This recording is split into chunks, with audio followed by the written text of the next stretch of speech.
Bharatiya Janata party के राष्ट्रीय अध्यक्ष श्रीमान JP Nadda ji,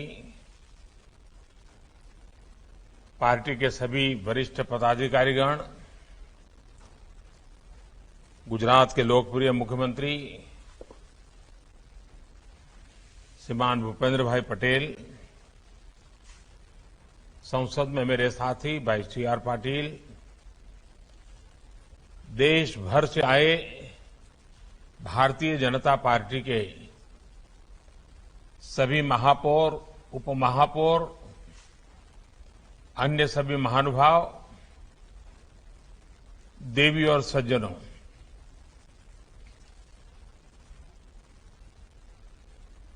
Bhajpa mayor conclave में आप सभी का बहुत बहुत स्वागत है, अभिनंदन है। आजादी के अमृत काल में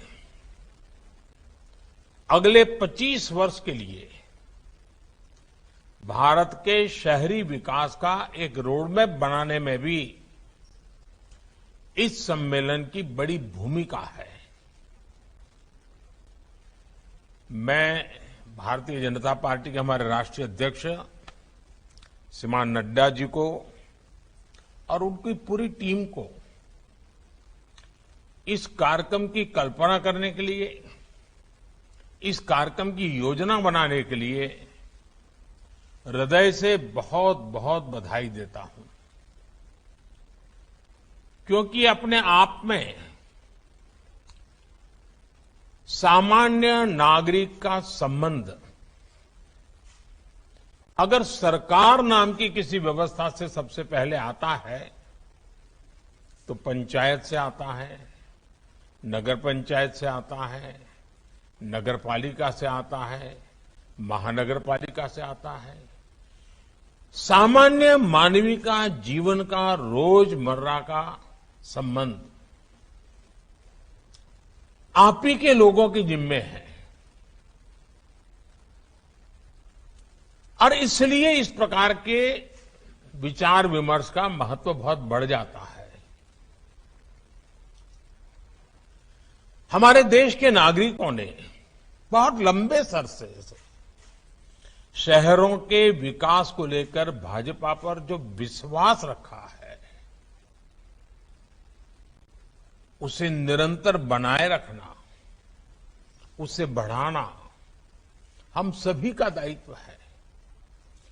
शायद आप लोगों में से जो लोग जनसंघ के जमाने की बातें जानते होंगे तो कर्नाटका में उडुपी नगर पालिका, जनसंघ के लोगों को वहां के लोग हमेशा काम करने का अवसर देते थे उडुपी, और जब स्पर्धाएं होती थी उडुपी हमेशा देश में अव्वल नंबर पर रहता था परफॉर्मेंस में।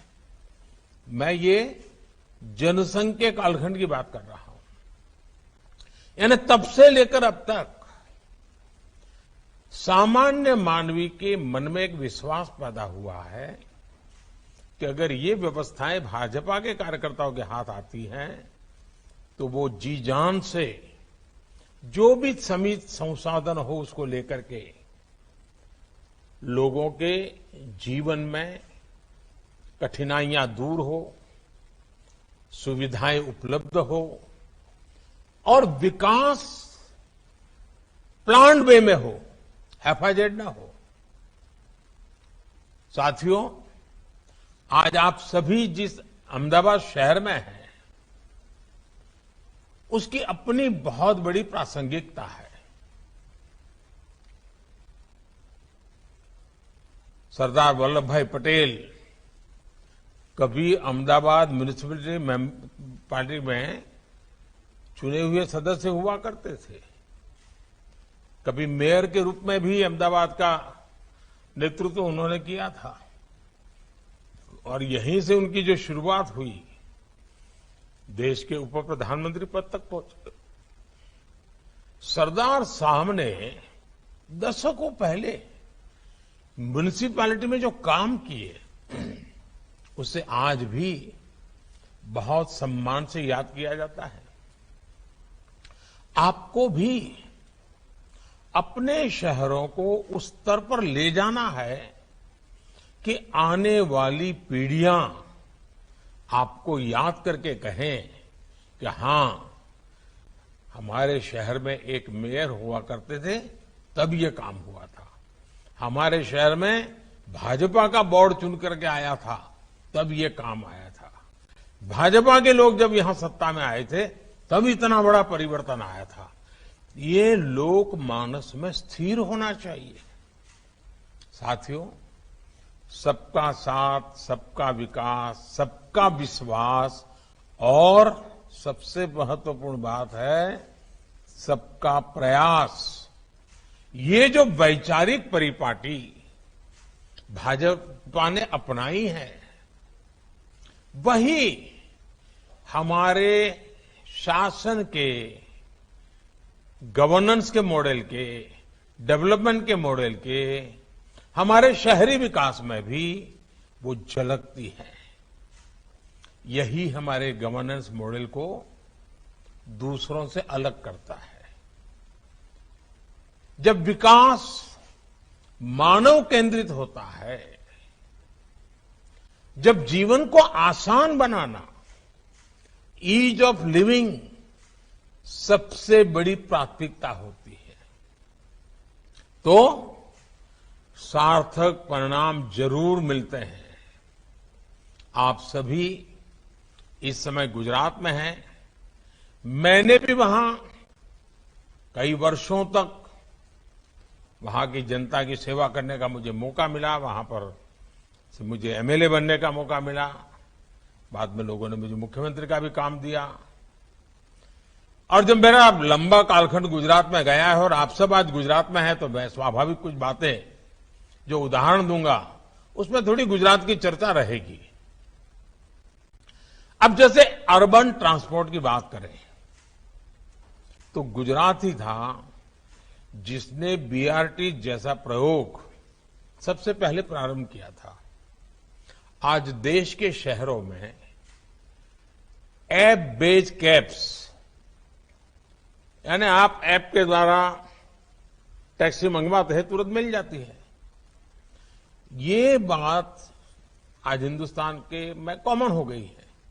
लेकिन गुजरात में बहुत साल पहले इनोवेटिव रिक्शा सर्विस जी ऑटोज की शुरुआत हुई थी। और इनोवेशन किसी और ने नहीं, बल्कि हमारे ऑटो ड्राइवर्स की टीम ने ही किया था। आज रीजनल रैपिड ट्रांसपोर्ट सिस्टम और मल्टी मॉडल कनेक्टिविटी की इतनी चर्चा होती है, लेकिन गुजरात में बरसों पहले मल्टी मॉडल कनेक्टिविटी पर काम हो रहा है। ये सारे उदाहरण मैं आपको इसलिए भी दे रहा हूं क्योंकि इसमें हमें ये भी संदेश मिलता है कि हमें बहुत आगे की सोचकर काम करना होगा। मुझे पता है कि आप में से कई मेयर्स इस दिशा में बहुत अच्छा काम कर रहे हैं। और जब ये सम्मेलन हो रहा है, तो हमें एक दूसरे से बहुत कुछ सीखना है। साथ बैठेंगे, साथ बातें करेंगे, बहुत चीजें जानने को मिलेगी। हर एक के नए नए प्रयोगों का पता चलेगा। साथियों, आजादी के अमृत काल में आज भारत अपने अर्बन इंफ्रास्ट्रक्चर पर अभूतपूर्व निवेश कर रहा है। 2014 तक हमारे देश में मेट्रो नेटवर्क 250 किलोमीटर से भी कम था। आज देश में मेट्रो नेटवर्क 775 किलोमीटर से भी ज्यादा हो चुका है। 1000 किलोमीटर के नए मेट्रो रूट पर आज काम चल रहा है। हमारा प्रयास है कि हमारे शहर होलिस्टिक लाइफस्टाइल का भी केंद्र बने। आज 100 से अधिक शहरों में स्मार्ट सुविधाओं का निर्माण किया जा रहा है। इन अभियान के तहत अभी तक देश भर में 75,000 करोड़ रुपए से अधिक के प्रोजेक्ट पूरे किए जा चुके हैं। ये वो शहर हैं जो भविष्य में अर्बन प्लानिंग के लाइट हाउस बनने वाले हैं। साथियों, हमारे शहरों की एक बहुत बड़ी समस्या अर्बन हाउसिंग की भी रहती है। मुझे याद है कि मुख्यमंत्री के रूप में शहरी निकायों के साथ मिलकर हमने झुग्गी में रहने वाले साथियों के लिए बेहतर आवास बनाने का अभियान शुरू किया था। इसके तहत गुजरात में हजारों घर शहरी गरीबों को, झुग्गी में बसने वाले परिवारों को पक्के मकान देने का बड़ा अभियान चलाया।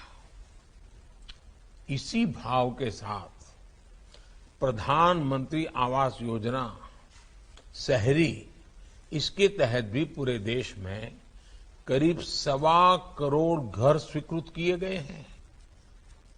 साल 2014 से पहले जहां शहरी गरीबों के घरों के लिए 20,000 करोड़ रुपए का प्रावधान था, वहीं पिछले 8 वर्षों में इसके लिए 2 लाख करोड़ रुपए से अधिक का प्रावधान किया गया है। आप लोग ये आंकड़े याद रखोगे, मैं आशा करता हूं कि 2014 के पहले 20,000 करोड़ और आज 2 लाख करोड़ से ज्यादा। ये शहरी गरीबों के प्रति हमारी प्रतिबद्धता को दिखाता है।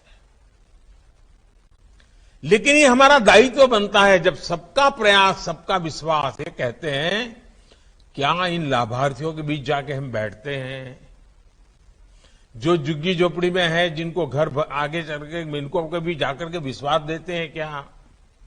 उनके बीच बैठ करके उनके लिए क्या काम हो रहा है उसकी चर्चा करते हैं क्या? हमें लगता है कि अखबार में छप गया तो काम हो गया।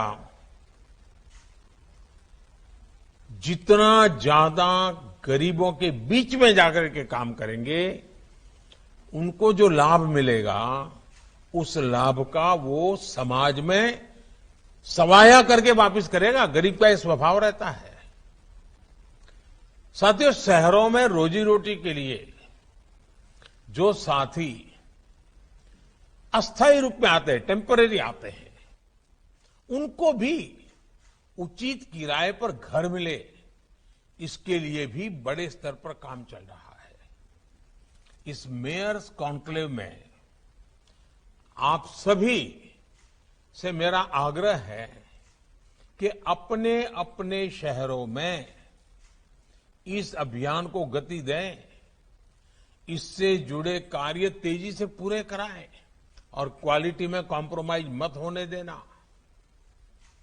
समय सीमा में काम करेंगे तो पैसे बचते हैं, उन पैसों का अच्छा सदुपयोग होता है।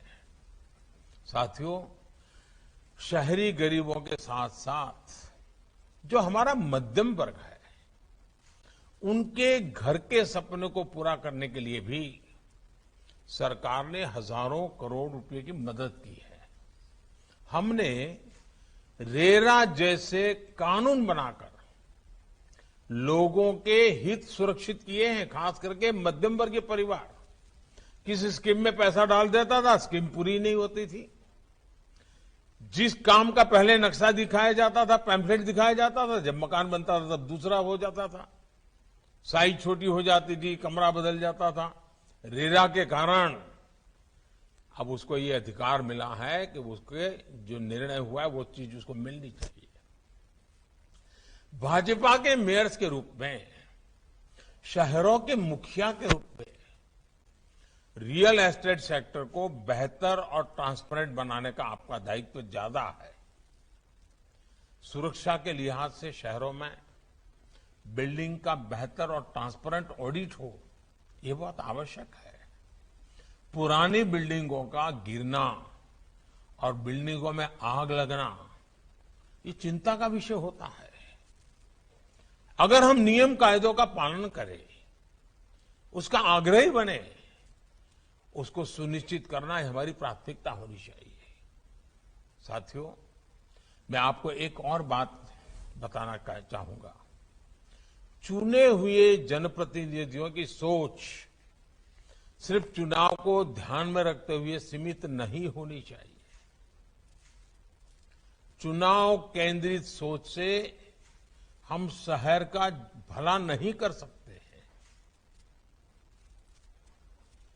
कई बार शहर के लिए फैसला बेहतर होते हुए भी इस डर से नहीं किया जाता कि कहीं चुनाव में नुकसान हो जाए।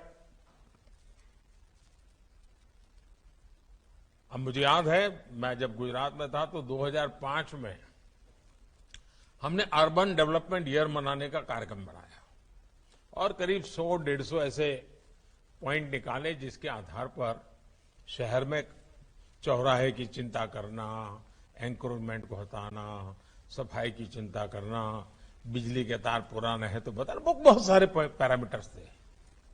और जनभागीदारी से चौराहों के सुशोभन के लिए भी बहुत काम हुआ। अब उसमें एक मुद्दा था एंक्रोचमेंट हटाना। अब जब एंक्रोचमेंट हटाना शुरू किया तो मुझे मेरे गुजरात के भाजपा के नेता मिलने आए। उनका कहना था, साहब अभी तो हमारा कॉर्पोरेशन और पंचायतों का चुनाव आने वाला है, अपने कार्यक्रम कैसे ले लिया। अच्छा, मैं भी भूल गया था कि 2005 को मैंने अर्बन डेवलपमेंट ईयर बनाया, लेकिन उस समय चुनाव है, मुझे भी ध्यान नहीं था। जब सब लोग आए मैंने कहा, देखो भाई, अब ये बदल नहीं होगा। हमें लोगों को समझाना होगा, लोगों का विश्वास बढ़ाना होगा। मैं जानता हूं कि जब हम एंक्रोचमेंट को हटाते हैं तो जिसका जाता है उसको गुस्सा भी आता है, नाराजगी होती है। लेकिन मेरा अनुभव दूसरा रहा। जब हमने एक ईमानदारी से प्रयास शुरू किया तो लोग स्वयं आगे आए। लोगों ने जो अपना कभी आधा फुट, 1 फुट, 2 फुट कुछ न कुछ किया था, सबने हटाना शुरू किया। रोड खुल गए, रोड चौड़े बनने लग गए, क्योंकि उनको विश्वास हो गया कि यहां पर कोई भाई भतीजावाद नहीं है, मेरा तेरा नहीं है, एक कतार में जो भी है सबका हटाया जा रहा है। तो लोगों ने मदद की, अतिक्रमण हटा, रास्ते चौड़े हो गए। कहने का तात्पर्य यह है कि अगर हम सही काम करते हैं, जनहित में करते हैं, तो लोगों का साथ मिलता है, डरने की जरूरत नहीं जी। जब जनता को ईमानदारी दिखती है, बिना भेदभाव के अमल दिखता है, तब लोग स्वयं आगे बढ़कर के साथ देते हैं। साथियों, आर्थिक गतिविधियों के महत्वपूर्ण सेंटर्स के रूप में शहरों की प्लानिंग पर हमें विशेष फोकस करने की जरूरत है। हम चाहे या न चाहे, अर्बनाइजेशन होते ही रहने वाला है। शहरों का पर दबाव बढ़ने वाला है, शहरों की जनसंख्या बढ़ने वाली है, शहरों की जिम्मेवारियां बढ़ने वाली हैं, और ये भी सच्चाई है कि आर्थिक गतिविधि का केंद्र शहर में बहुत तेज गति से आगे बढ़ता है। और इसलिए हमें, अगर हम मेयर है तो मेरा शहर आर्थिक रूप से समृद्ध हो, मेरा शहर किसी न किसी प्रोडक्ट के लिए जाना जाए, मेरा शहर टूरिज्म के लिए आकर्षण का केंद्र बने, मेरा शहर उसकी एक पहचान बने। इन सारी चीजों में आर्थिक व्यवस्थाएं जुड़ी होती है। आपने देखा होगा, इस वर्ष का जो बजट है उसमें अर्बन प्लानिंग पर बहुत अधिक बल दिया गया है। अब ये भी आवश्यक है कि शहरों की प्लानिंग को भी विकेंद्रीकरण होना चाहिए, डिसेंट्रलाइजेशन। राज्य के स्तर पर भी शहरों की प्लानिंग होनी चाहिए, सिर्फ दिल्ली से नहीं हो सकता है। अब मुझे याद है, मैं जब चंडीगढ़ में रहता था तो चंडीगढ़ के नजदीक में पंचकुला बहुत अच्छा डेवलप हुआ, उधर मोहाली अच्छा डेवलप हुआ, हमारे गांधीनगर के बगल में पेथापुर वगैरह बहुत अच्छी तरह से नए डेवलप हो रहे हैं। देश में ऐसे अनेक सैटेलाइट टाउन्स हैं जो बड़े शहर के नजदीक में विकसित होने चाहिए, और योजनाबद्ध रूप से सैटेलाइट टाउन को डेवलप करने का काम करना ही चाहिए, तभी शहरों पर दबाव कम होगा। और बीजेपी ने सैटेलाइट टाउन्स को लेकर सचमुच में बेहतरीन काम करने का प्रयास किया है। आप लोग भी जानते हैं कि इस प्रकार के प्रयासों का कितना लाभ है। मुझे एक घटना याद आती है। भारतीय जनता पार्टी पहली बार अहमदाबाद में 87-88 में बहुमत मिला उसको, पहली बार शासन में आए। और उस समय सद्भाग्य से राज्य में भी जो सरकार थी उसमें उस समय जनसंघ था, भाजपा के लोग उसमें हिस्सा थे, भाजपा के लोग भी पार्टनर थे। तो उस समय अहमदाबाद म्युनिसिपल कॉर्पोरेशन में सब हमारे साथियों ने विचार किया कि भाई अहमदाबाद के अगल बगल में जो 40-50 किलोमीटर के एरिया है, लांबा है, बोपल है, आंबली है, गोरा है, गुमा है, ये सारे जो इलाके हैं, अगर वहां सिटी बस जाना आना शुरू कर दें, लोगों को आने जाने की व्यवस्था मिल जाए, तो लोग शहर में आकर के रहने के लिए जो ज्यादा महंगा खर्च करते हैं वो वहीं रहना पसंद करेंगे। राज्य सरकार से बात हुई, राज्य सरकार का वो क्षेत्र तो उनका था ट्रांसपोर्टेशन का, लेकिन खैर मान गए, वो सहमति मिल गई और बसेस को काफी दूर दूर फैलाया। साबरमती के उस पार कालीगाम हो, साबरमती के भी कई दूर दूर के क्षेत्र उनको साथ जोड़ दिया, उधर गांधीनगर को जोड़ दिया। इसका परिणाम यह हुआ कि छोटे छोटे सैटेलाइट टाउन डेवलप हो गए, बहुत उनका शहर का विस्तार हो गया, तो शहर पर दबाव। हमें सैटेलाइट टाउन्स के अलावा टियर 2, टियर 3 सिटी, उन शहरों की प्लानिंग भी राज्यों ने अभी से करनी चाहिए, क्योंकि अब टियर 2, टियर 3 सिटी भी इकोनॉमी एक्टिविटी के सेंटर बन रहे हैं। आपने देखा होगा स्टार्टअप्स, आजकल हमारे स्टार्टअप्स टियर 2, टियर 3 सिटी में हो रहे हैं। लोग भी सोचते हैं कि भाई छोटा मोटा कारखाना लगाना है तो छोटे शहर में लगा देंगे, बड़े शहर में जाने की जरूरत नहीं है, तो थोड़ा सस्ते में काम शुरू हो जाएगा। हम अगर प्लानिंग से टियर 2, टियर 3 सिटी को भी डेवलप करेंगे तो बड़े बड़े महानगरों पर जो दबाव आता है वो भी कम हो जाएगा और वहां पर रोजगार के अवसर भी बढ़ जाते हैं। हमें यहां इंडस्ट्रियल क्लस्टर डेवलप करने पर जोर देना चाहिए। किस नगर पालिका में किस प्रकार की इंडस्ट्री का क्लस्टर बन सकता है, पास की 2-3 नगर पालिकाओं में क्या हो सकता है, तो इकोनॉमी को बढ़ाने में वो बहुत मदद करते हैं। जो अर्बन प्लानिंग और कैपेसिटी बिल्डिंग में हमें स्टैंडर्डाइजेशन की बहुत आवश्यकता है। हमें कैजुअल, एडहोक इन चीजों से बाहर आ जाना चाहिए। नीति निर्धारित कर करके करना चाहिए। आप देखिए बदलाव अच्छे आएंगे, डिसीजन में भी ट्रांसपेरेंसी आएगी, ग्रे एरिया लगभग खत्म हो जाएगा। साथियों, स्थानीय निकायों को बजट के लिए ज्यादा से ज्यादा आत्मनिर्भर कैसे बना सके। देखिए, शहर का विकास करना है तो शहर को धन भी लगता है। कभी हम स्कूल के बच्चों को बताते ही नहीं है कि भी रोड बना है तो रोड कितना खर्चा लगा है, ये फुटपाथ बना है तो फुटपाथ का कितना खर्चा लगा है, ये पैड लगाने के लिए जो लोहे का हमने सुरक्षा कवच बना है उसका कितना खर्चा लगता है, ये बिजली के खंभे लगे हुए कितना खर्चा। समाज को भी, लोगों सामान्य मानव को पता नहीं होता है कि सारी चीजों का कितना खर्चा लगता है। वो अपने घर में छोटी भी दीवार बनाता है तो उसका खर्चा पता चलता है, लेकिन नगर में इतने सारे खर्चे उसको पता नहीं होता है। हमें उसको प्रशिक्षित करना चाहिए, बच्चों को समझाना चाहिए, देखो इतना महंगा होता है, इसको नुकसान नहीं होना चाहिए, हमारी संपत्ति है। समाज को जोड़ते रहना चाहिए। साथियों, अर्बन प्लानिंग में हमने देखा होगा कि शहर के सामान्य मानवीय की सुविधाओं को कौन संभालता है भाई? बड़ा वर्ग जो है वो कोई बड़े बड़े मॉल में नहीं जाता है, उसकी तो आवश्यकता है रेहड़ी पटरी वाले पूरे करते हैं।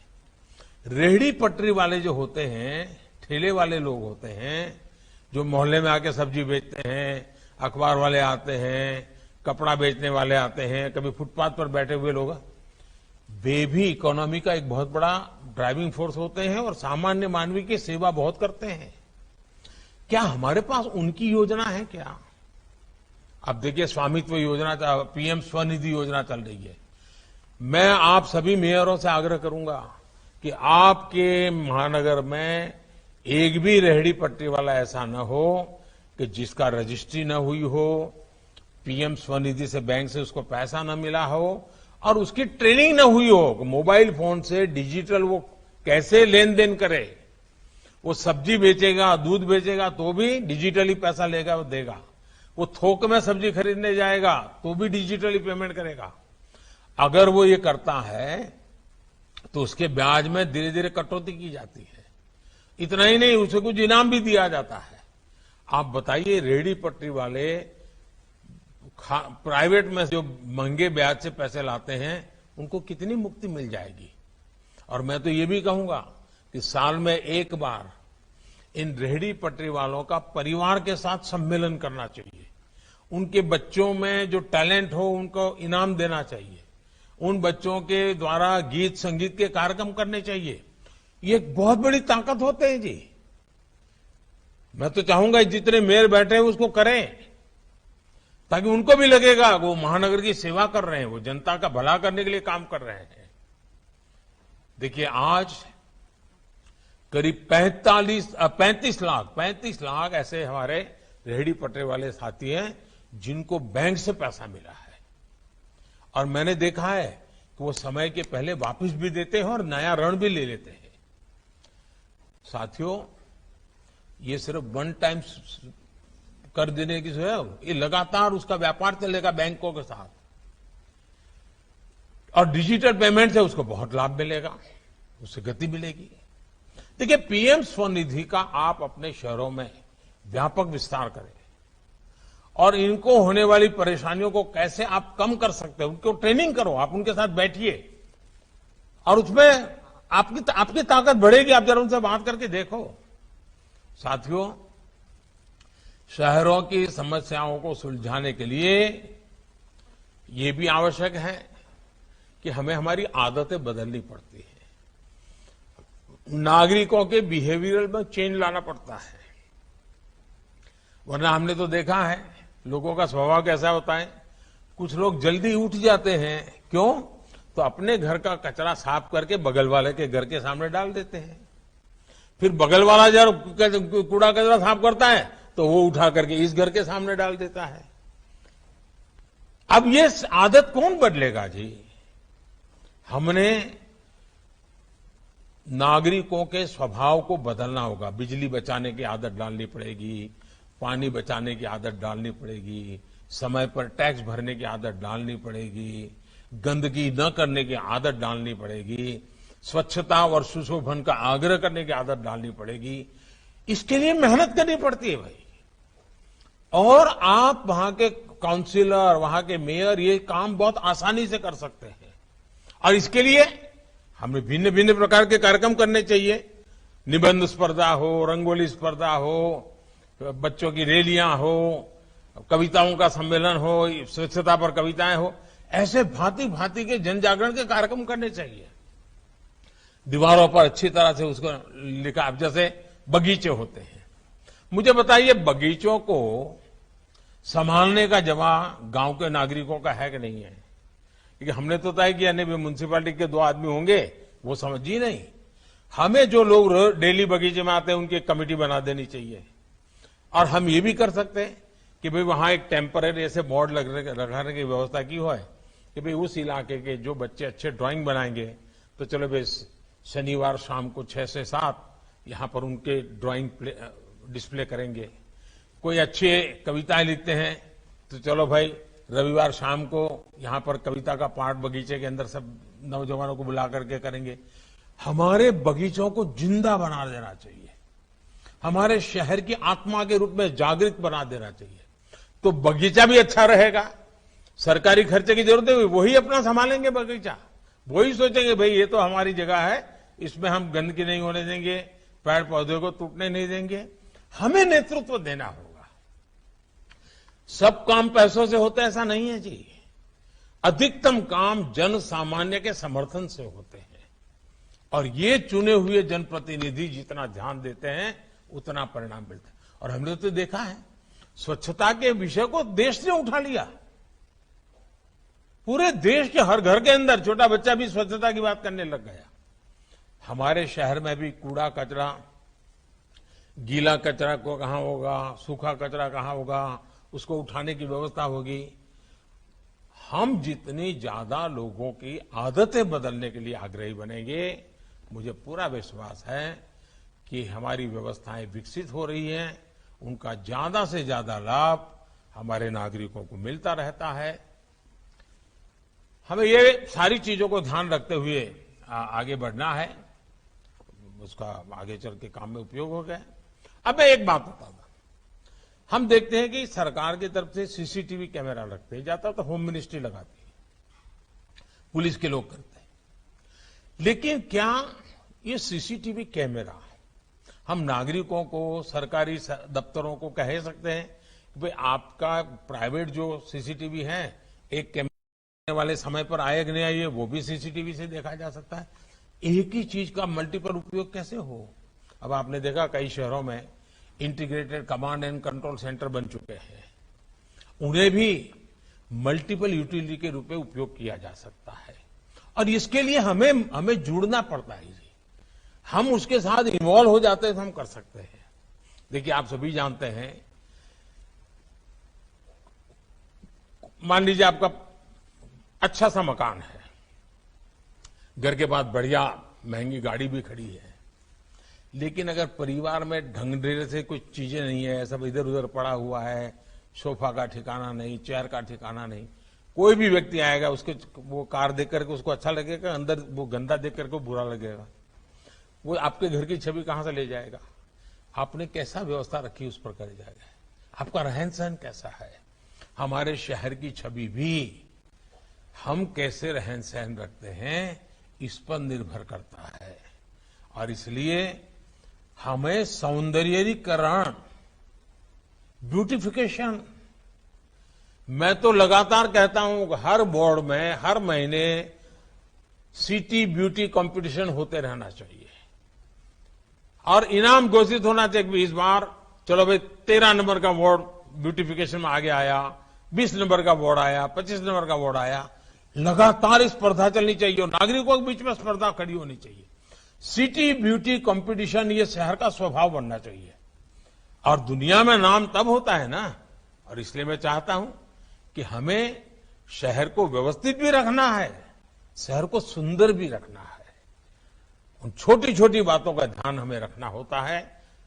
अब देखिए, ये जयपुर पिंक सिटी, दुनिया भर के टूरिस्ट देखने के लिए आते हैं। क्या कारण है भाई? किसी ने तो पिंक सिटी बनाया। हमारा आनंद कभी देखेंगे, वो क्रीम सिटी के रूप में उन्होंने प्रयास किया है, तो धीरे धीरे उसकी एक पहचान बन जाएगी। अब आप भोपाल की पहचान क्या लोग कहेंगे? भाई तो झीलों का शहर है। यानी किसी ने कुछ न कुछ किया है, प्लानिंग किया है, तब जाकर के उस शहर की पहचान बनी है। कि आपने तय किया है कि भी मेरे शहर ग्रीन सिटी के रूप में जाना जाएगा, मेरा शहर इस बात के लिए जाना जाएगा, मेरा शहर इस बात के लिए उसकी पहचान बनेगी और लोगों को भी लगेगा इसमें कोई कॉम्प्रोमाइज नहीं करना है। अगर आप इसको लोगों को प्रोत्साहित करेंगे, मुझे पक्का विश्वास है कि आप अच्छे ढंग से इसको कर सकते हैं। और टूरिस्ट भी एक बहुत बड़ा इनकम का साधन होता है। लोगों को मन करना चाहिए। आप यानी अच्छा शहर होगा, सुंदर शहर होगा, तो लोग अपना रोजी रोटी उद्योग करने के लिए भी वहां ना पसंद करेंगे। और इसलिए मेरा आपसे प्रयास है, उसी प्रकार से जब सिटी लाइफ में परिवर्तन आता है तो उसका एक लाभ भी मिलता है। अब आप देखिए, अहमदाबाद में साबरमती रिवर फ्रंट, या आप कभी कांकरिया झील की बात करेंगे। किसी समय ये ऐसी स्थिति थी, वो नगर के लोगों को बोझ लगती थी, आज वो नगर के लोगों का गर्व बन गई। अब उसको संभालने का काम भी नगर के लोग करने लगे और उसी का परिणाम है आज देखिए अहमदाबाद को हेरिटेज सिटी का दर्जा मिला हुआ है। हेरिटेज वॉक के लिए लोगों का सुबह कार्यक्रम होता है, उसके लिए टूरिस्ट आते हैं। मुझे एक विषय और भी कहना है। दुनिया के अंदर आपने देखा होगा, हर शहर का अपना एक सिटी म्यूजियम होता है। क्या आपको नहीं लगता है कि आपका शहर का भी सिटी म्यूजियम हो?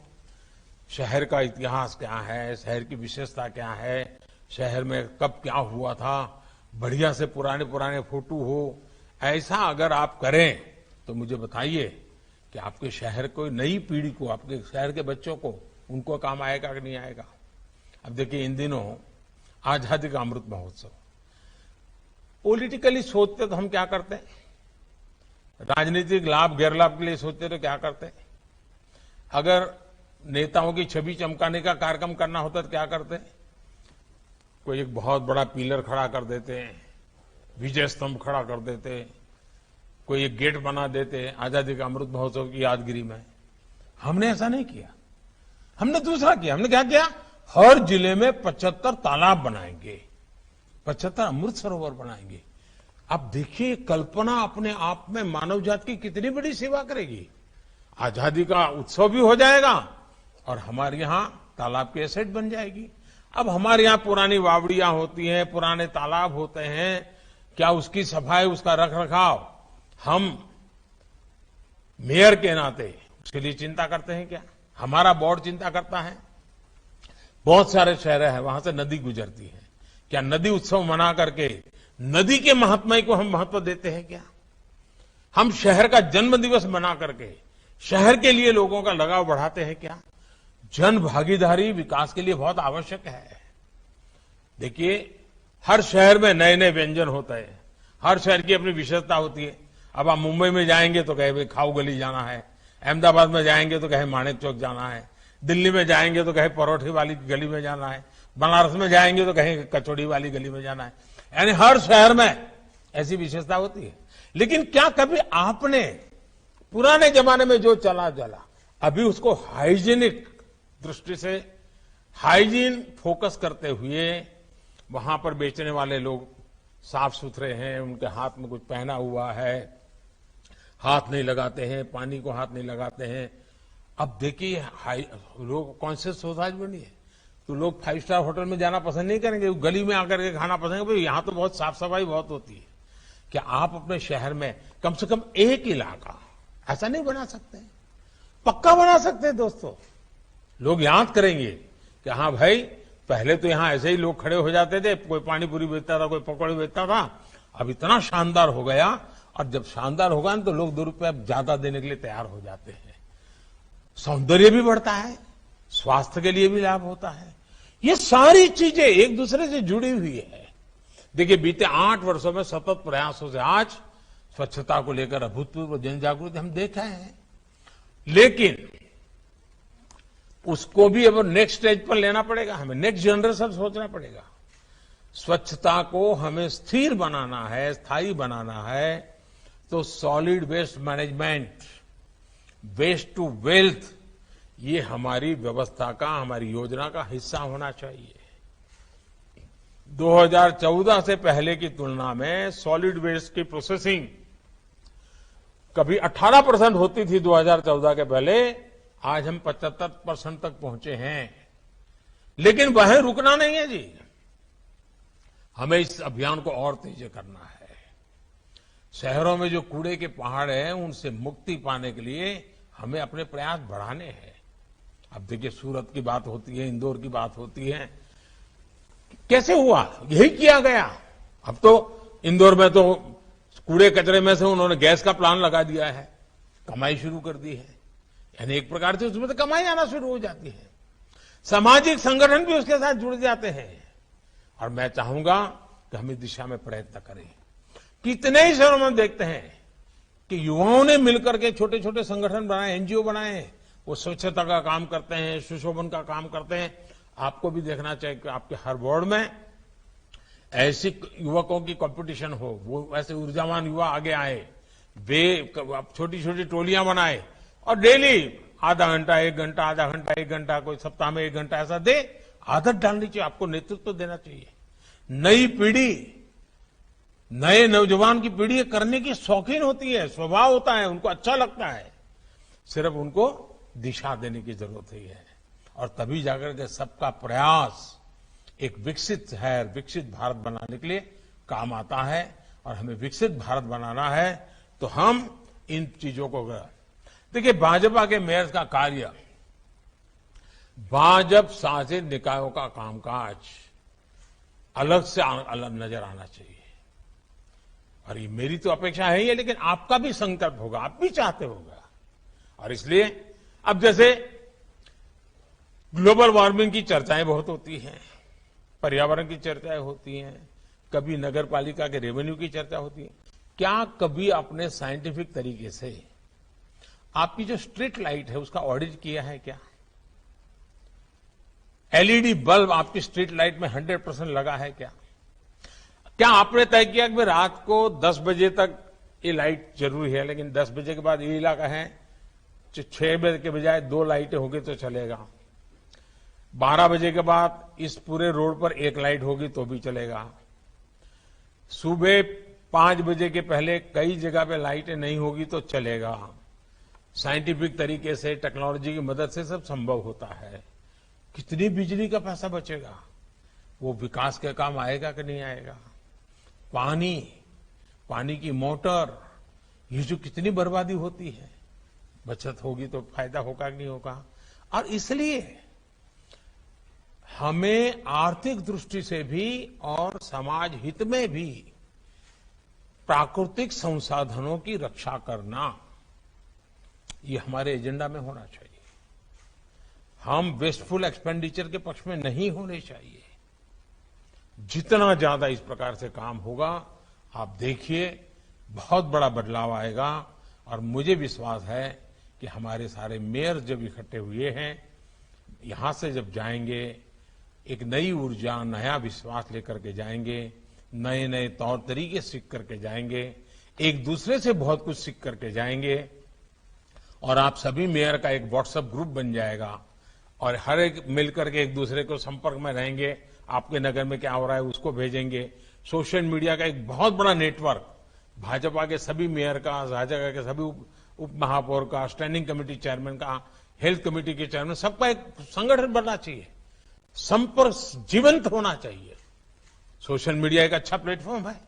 अगर इलाहाबाद में कुछ हुआ है और वो पुणे में पता चलता है तो आनंद होता है, पुणे में कुछ होता है और काशी में पता चलता है तो और आनंद होता है।